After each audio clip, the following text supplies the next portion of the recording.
Today's sewing video is about using the blind hem stitch.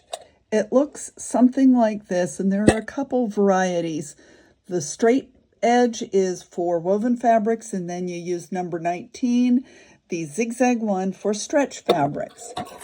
The machine tells me that I want to be using the G presser foot, which is on my machine, and it has a little blade right here that rides along the edge of this fold.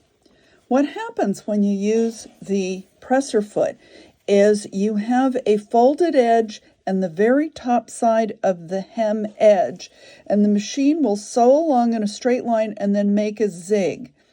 This is using the default with a zig of 0.6, but I thought that it looked a little too wide, so I narrowed it down to a 0.3. You can see on this scrap of linen that the stitches are pretty darn small, but I still thought those were a little bit too big. So I went down to 0.3, and you get that lovely little dot. What happens is when you unfold the pant leg, it slides up the zig, and you get that nice little hem stitch. It's nice that now things are cool and more relaxed and not so fussy. We used to have to put hem tape and do all of this stuff. Now people usually just use a straight stitch, but I thought I'd show you this foot. The first thing you do is you turn your pant legs up the distance you want. In this case, it's 3 1/4 inches, including the serged edge. I pin them on that edge, and you want to make sure when you start that you've got your seam allowances lined up straight, and that way you won't get weird twisting once it's stitched. Once you've gotten everything pinned, you're going to fold the hem backwards and expose the inside of the pant leg, and you fold the pant leg back so that you will end up with something that looks like this. Here's the folded edge, and this is the hem. I'm now working on sewing the first part of the pants leg, and I've begun. I like to start just before a seam allowance, get up over the hump.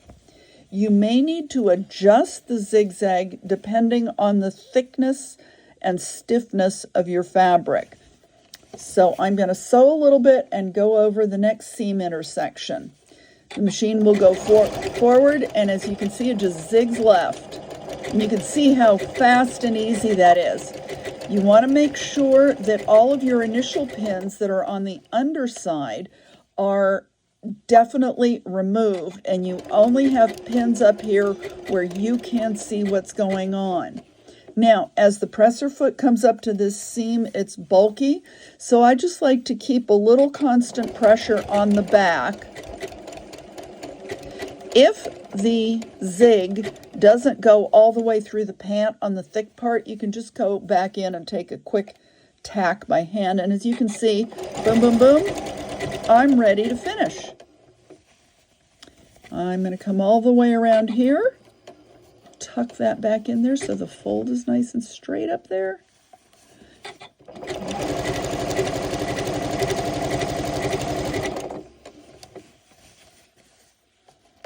I'm going to keep going all the way around.